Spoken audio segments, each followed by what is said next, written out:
Привет, меня зовут Ваня, и сегодня я сам посмотрю и вам покажу центр старого Киото.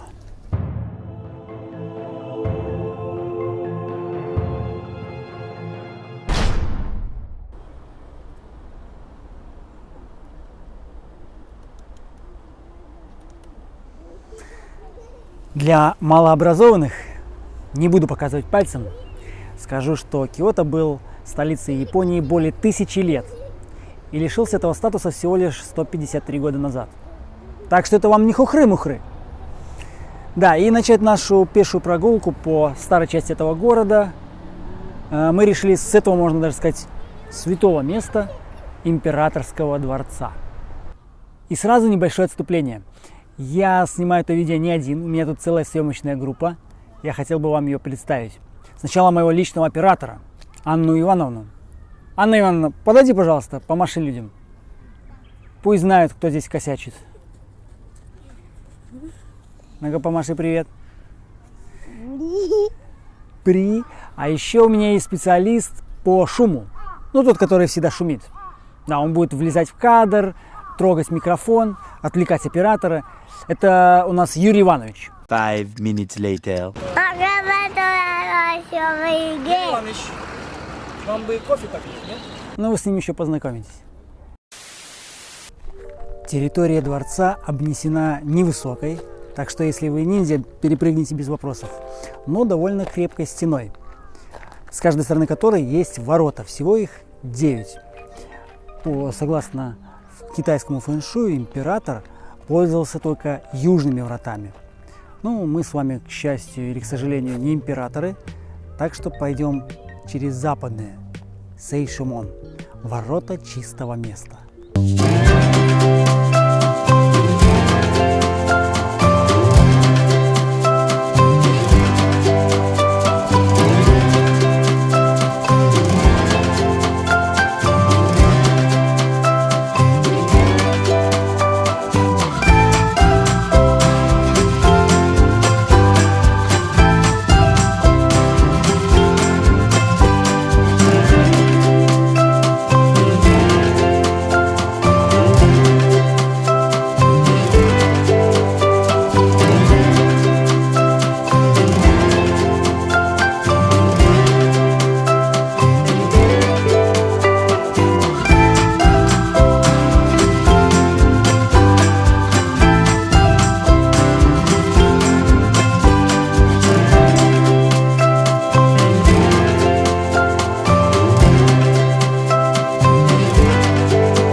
Сейчас на часах начало 3-го, а я уже 825-й посетитель.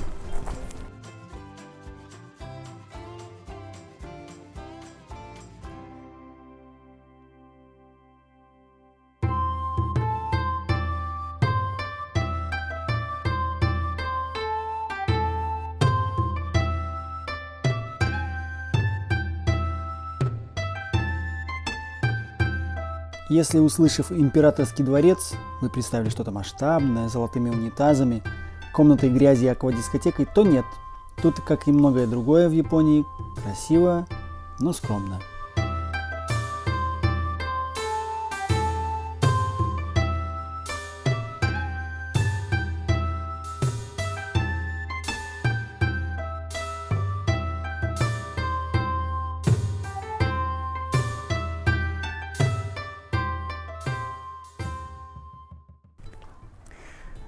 Быть императором в Японии – это то еще попадалово.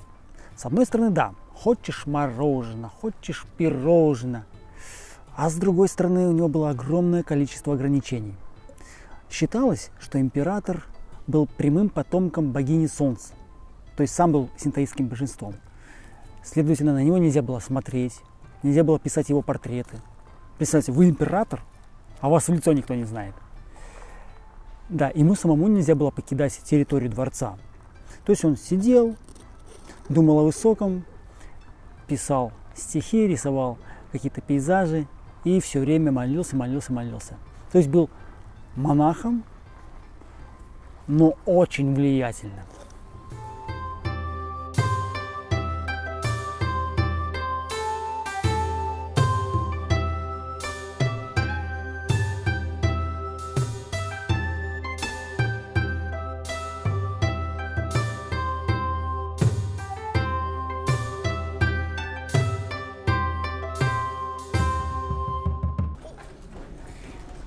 Первый дворец был построен в 8 веке, когда столица переехала в этот город. Но это была временная резиденция типа дачи. Уже основной резиденцией она стала в 14 веке. Но горела кучу раз. У вас блины не подгорали столько раз, сколько здесь горел дворец. Ну, сёгуны завоевывали Киото, императоры потом его отвоевывали. А последний раз его отстроили в конце, по-моему, 19 века.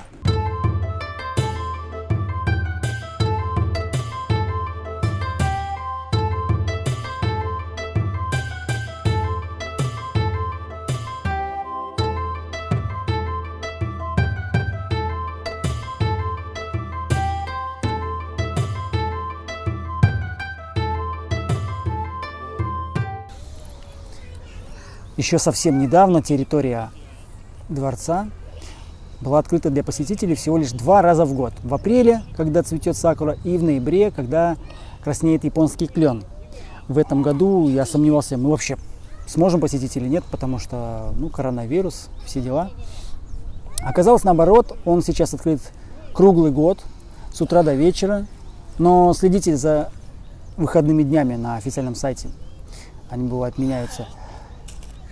Также есть туры на японском, на английском и китайском языках, что самое главное, совершенно бесплатно. И туры, и вход. Прежде чем идти дальше, мы решили подкрепиться. Это, кстати, территория не дворца, а парка, в котором находится императорский дворец. Он довольно большой. Здесь нет ресторанов, вот поэтому приходите со своим, если хотите устроить вот такой пикник, как мы. Ну вот, поели, теперь можно и нифига. Мы бодры, веселы и готовы продолжать свой путь. Сейчас мы находимся на юго-западе парка, точнее мы уже вышли из парка, стоим на самом углу. И до следующего места нам идти минут 10-15 вот таким вот маршрутом. Да, это единственный отрезок, где придется идти через современные жилые кварталы Киото. Да, ну и все 15 минут я показывать не буду. Почирикаю.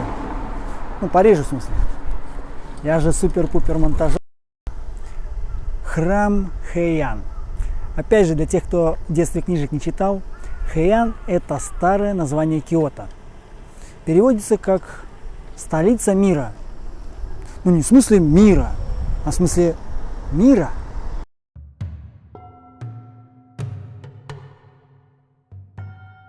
Когда столица переехала в город Эдо, нынешний Токио, а это произошло в 1868 году, местные жители и власти Киото так расстроились, что даже суши в рот не лезли. Ну и чтобы как-то вернуть былую славу и авторитет города, или как минимум напомнить о себе, в 1885 году они замутили выставку в честь тысячестолетия города, хедлайнером которой должен был быть макет, точная копия императорского дворца 8 века, периода позднего Хэйан. Но, конечно, что-то пошло не так. Не нашли места. И пришлось построить почти в 2 раза меньше оригинала. В итоге выставочное здание превратилось в синтоистский храм.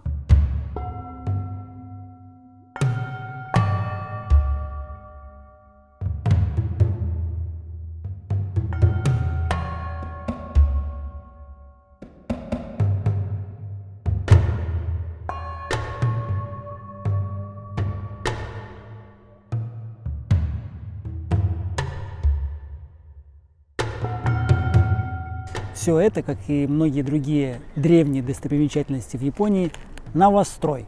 В последний раз его отстроили в 1979 году. Но японцы по этому поводу не парятся. В Википедии написано 19 век, значит 19 век.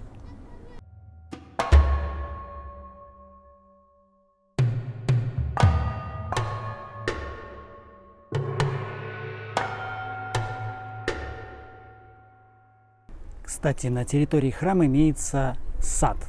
Японский сад, такой классический, традиционный, довольно большой, очень красивый, особенно в цветении сакуры. Но мы уже опоздали, у нас уже середина апреля, сакура вся зеленая.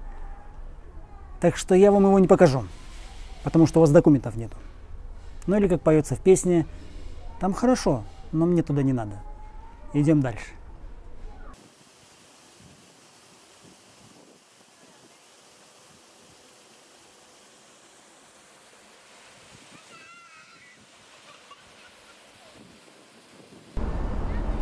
Вот эти вот красные ворота, тории, они относятся к храму Хен, в котором мы только что были. Хоть и находится почти в километре от него. Пишут, что это одни из самых высоких ворот в Японии. Что-то пишут даже про 24 метра, но если честно, я что-то сомневаюсь. Далее от красных ворот мы направились на юг, прямо не сворачивая, шли минут, наверное, 8. И добрались до буддийского комплекса Чион-ин. Храм 17 века Чион-ин. Несмотря на то, что он находится среди основных достопримечательностей, туристы его не жалуют.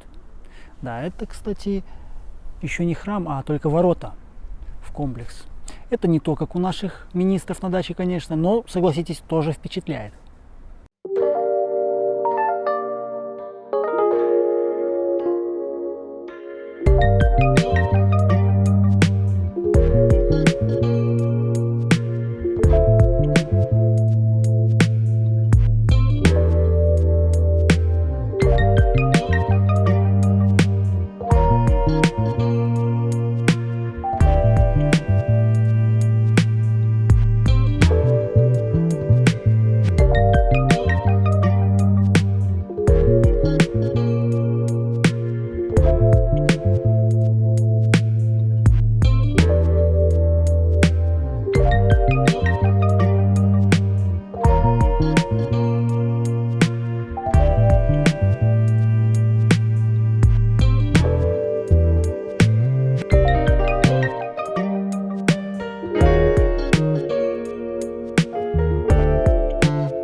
Храмовый комплекс Чион-ин находится в 2 шагах от парка Маруямы.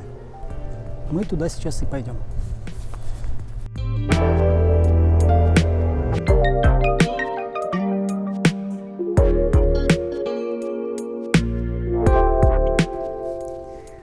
Парк Маруяма – это старейший парк в Киото. Он находится в центре города, поэтому народу здесь много, особенно весной. Почему? Да потому что здесь посажено примерно 800 деревьев сакуры. Ну а что такое сакура для японцев, вы, наверное, знаете. А если не знаете, посмотрите мое предыдущее видео про сакуру. Давайте немного погуляем по парку.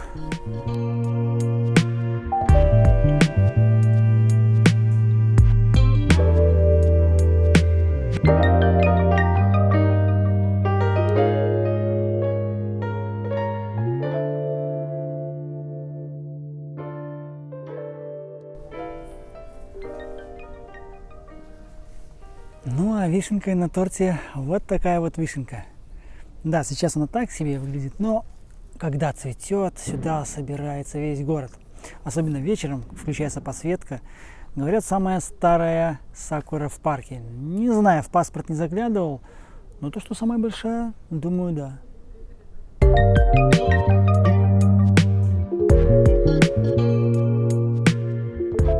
Помимо сакуры, в парке есть как и буддистские, так и синтоистские храмы.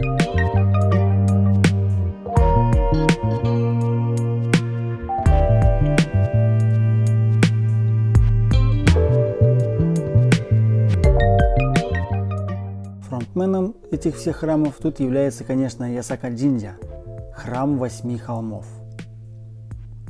Храм был построен в VII веке. В IX веке на Японию напала эпидемия чумы. Что-то уже нам знакомое, да? Император распорядился пронести переносную кумирню от храма по улицам Киото. Чума прошла, и место стало для японцев святым, и с тех пор стали проводить самый известный фестиваль в Киото – Гион Мацури. Это настолько крутое действо, что я даже не буду рассказывать.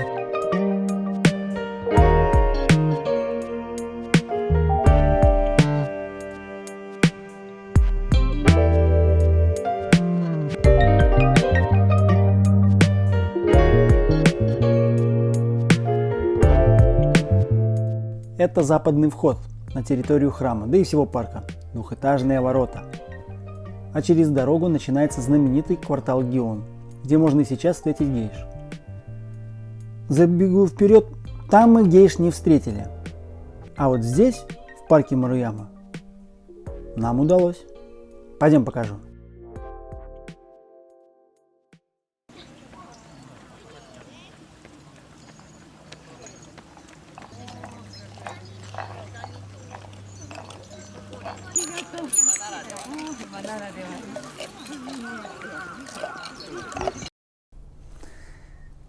Но если точно, то это было не гейша, а таю.